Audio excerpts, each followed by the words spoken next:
రోజు రోజుకి గోల్డ్ రేట్లు పెరుగుతున్నాయి. తాకట్లో ఉన్న బంగారానికి వడ్డీలు పెరుగుతున్నాయని టెన్షన్ పడుతున్నారా? కొమ్మూరి గోల్డ్ వచ్చాక ఆ టెన్షనే పోయింది. Kommuri gold. Trainee IPS Uday Krishnareddy ఆత్మహత్య యత్నానికి పాల్పడ్డాడు. అయితే ఇతన్ని ఎస్ఆర్ నగర్‌లోని ఒక ప్రైవేట్ ఆసుపత్రిలో తీసుకెళ్లారని చెప్పేసి ఇప్పుడు ఆయన పరిస్థితి విషమంగా ఉన్నట్లుగా కూడా వార్తలు వినిపిస్తున్నాయి. గత కొన్ని రోజులుగా ఈయన లైంగిక ఆరోపణలు ఎదుర్కొంటున్నాడు. ఇతని మీద కేసు కూడా నమోదైంది. సో, ఇప్పుడు ఈ కారణంతోనే అతను ఆత్మహత్య యత్నానికి పాల్పడినట్లుగా కూడా మనకు సమాచారం అందింది. అసలు ఎవరి ఉదయ్ కృష్ణారెడ్డి?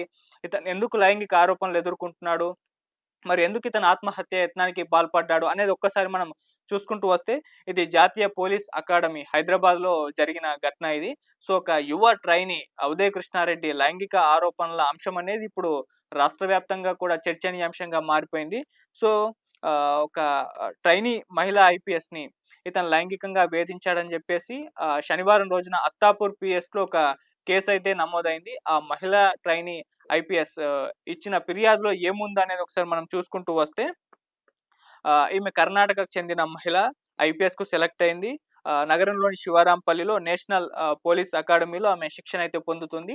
సో, అదే అకాడమీలో ఉదయ్ కృష్ణారెడ్డి కూడా ట్రైనీ ఐపీఎస్‌గా శిక్షణ అయితే పొందుతున్నారు. ఆహ్, అయితే ఇతను ఉదయ్ కృష్ణారెడ్డి కర్ణాటకకు చెందిన మహిళా ట్రైనీ ఐపీఎస్‌ను లైంగికంగా వేధించడం మొదలుపెట్టారు. ఫస్ట్ జూన్ 23న వాట్సాప్‌లో ఆమెకు అసభ్యకరమైన రీతిలో సందేశాలు అంటే మెసేజ్‌లు పంపించడం, ఆ రకంగా వేధించడం మొదలుపెట్టాడు. ఆమె గౌరవాన్ని దెబ్బతీసే విధంగా స్నేహితుల ముందరే బూతులతో, అసభ్య పదజాలంతో ఆమెను దూషించడం మొదలుపెట్టాడు. బలవంతంగా ఆమె మొబైల్ లాక్కొని, ఆమె వ్యక్తిగత మెసేజ్‌లు, వీడియోలు, ఫోటోలు అవన్నిటిని కూడా చూడడం మొదలుపెట్టేశాడు. సో, అలా జూలై 8న ఆమె ఫోన్‌ను లాక్కొని, అలాగే ఆమె ఫోన్‌కు సంబంధించిన పాస్వర్డ్‌ని కూడా బలవంతంగా ఆమెను బెదిరించి ఆహ్, తీసుకోవడం అయితే జరిగింది. అయితే జూలై 9న ఇంకా రెచ్చిపోయి ఆమె జుట్టు పట్టుకొని అతడు ఆమెని అతడి గదిలో కూడా లాక్కెళ్ళి గొంతు పిసికి, మెడపై కత్తి పెట్టి ఆమెను బెదిరించాడు. అలాగే జూలై 10న ఆమెకు సంబంధించిన వీడియోలన్నిటిని కూడా వ్యక్తిగత వీడియోలని ఆహ్, ఆహ్, చిత్రీకరించి ఆమె భర్తకు పంపితానని చెప్పేసి బ్లాక్‌మెయిల్ చేయడం మొదలుపెట్టేశాడు. ఇలా రోజు రోజుకి కూడా అతని ఆగడాలు పెరిగిపోయి ఈ రకంగా ఆ మహిళా ట్రైనీ ఐపీఎస్‌నైతే వేధించడం మొదలుపెట్టేశారు. సో, ఇక దీనికి ఫుల్ స్టాప్ పెట్టాలి. దీన్ని ఫేస్ చేయాలని చెప్పేసి ఇంకో మహిళా ట్రైనీ ఐపీఎస్ సహకారంతో అత్తాపూర్ పీఎస్‌లో అయితే కంప్లెయింట్ ఇచ్చింది. సో, వాళ్ళు కూడా కంప్లెయింట్ తీసుకొని ఎఫ్ఐఆర్ నమోదు చేశారు. సో, ఇప్పుడు ఇన్వెస్టిగేషన్ అయితే చేస్తూ ఉన్నారు. అయితే పోలీసుల ప్రైమరీ ఇన్వెస్టిగేషన్‌లో కూడా ఈ ఉదయ్ కృష్ణారెడ్డి తన సహచరులతో ఈ రకంగా ప్రవర్తిస్తున్నాడని చెప్పేసి తేలింది. సో, వాళ్ళు ఇంకా ఇన్వెస్టిగేషన్‌ని ఆహ్, ఇంకా డీటెయిల్డ్‌గా, ప్రాపర్‌గా, పూర్తిగా ఈమెకు సంబంధించి ఏమైతే అలిగేషన్స్ చేసిందో వాటన్నిటి పరంగా కూడా ఎంక్వైరీ అయితే చేస్తున్నారు. సో, ఆ రకంగా పోలీసుల ప్రైమరీ ఇన్వెస్టిగేషన్‌లో కూడా ఆహ్, ఇవి ఇతను ఈ రకంగా వ్యవహరించాడని జెప్పేసి తేలింది. అయితే ఈ ఉదయ్ కృష్ణారెడ్డి ఎవరు అని చూస్తే ఇతనిదొక ఇన్‌స్పిరేషనల్ జర్నీ నిజం చెప్పాలంటే. సో, ఇతను ఆంధ్రప్రదేశ్‌లోని ప్రకాశం డిస్ట్రిక్‌కు చెందిన వ్యక్తి. చిన్నతనంలోనే పేరెంట్స్ ఇద్దరు కూడా చనిపోయారు. ఆ తర్వాత నానమ్మ దగ్గరే పెరిగాడు. కూరగాయల అమ్ముతూ నానమ్మకు చేదోడు వాదోడుగా ఉన్నాడు. అయితే 2013లో ఇతను కానిస్టేబుల్ ఉద్యోగాన్ని సంపాదించాడు.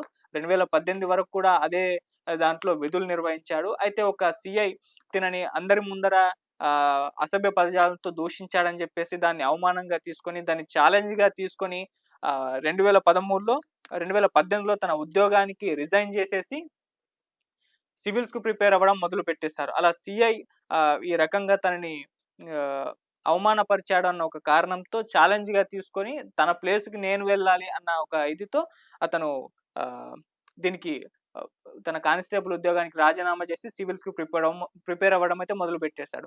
మొదటి 4 అటెంప్ట్స్‌లో అతను ఫెయిల్ అయిపోయాడు ఈ సివిల్స్ ఎగ్జామ్స్‌లో.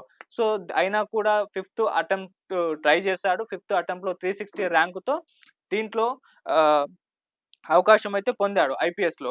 సో, ఆ రకంగా 4 టైమ్స్ ఫెయిల్ అయినా, ఫిఫ్త్ టైమ్ ఆయన సక్సెస్ అయ్యి ఇవాళ ట్రైనీ అయితే శిక్షణ పొందుతున్నాడు. సో, అటువంటి ఒక ఇన్‌స్పిరేషనల్ జర్నీ ఇతనిది. కానీ ఇప్పుడు చూసుకుంటూ వస్తే ఇన్నాళ్ళు తను సంపాదించిన పేరుని, ఇన్నాళ్ళు తను కష్టపడ్డదాన్ని ఒక్క ఇష్యూతో అయితే పోగొట్టుకున్నాడు.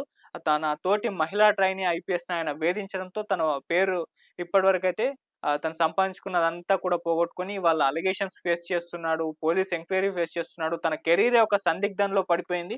ఇవి గాని రుజువైతే తన జాబు పోతుంది. తన సంపాదించుకుంది పోతుంది. అలాగే తను జైలు పాలవ్వాల్సిన ఒక పరిస్థితి వస్తుంది. సో అటువంటి ఒక పరిస్థితిలో అయితే ఉదయ్ కృష్ణారెడ్డి ఉన్నాడు. సో ఇవాళ ఈ వీటన్నిటిని కూడా ఎదుర్కొంటున్న నేపథ్యంలో ఈ అలిగేషన్స్ అన్నిటిని కూడా అతని మీద రావడంతో మరి దీన్ని అవమాన భారంగా ఫీల్ అయినట్టున్నాడు. సో అందుకే ఆత్మహత్యా యత్నానికి ప్రయత్నించినట్టుగా కూడా సమాచారం అందింది. ఇప్పుడు ప్రైవేట్ ఆసుపత్రిలో ఎస్ఆర్ నగర్‌లో ఉన్న దాంట్లో అడ్మిట్ చేశారు. అయితే విషమ పరిస్థితిలో ఉన్నాడని కూడా సమాచారం అందింది.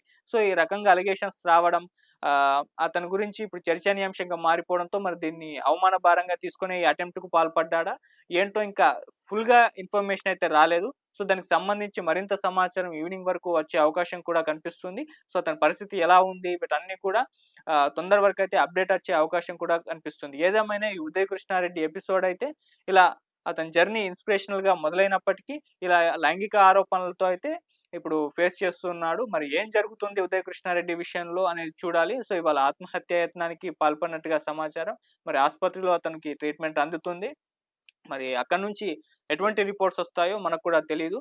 సో వెయిట్ చేసి చూద్దాం ఏం జరుగుతుందో ఉదయ్ కృష్ణారెడ్డి విషయంలో. Thank you so much.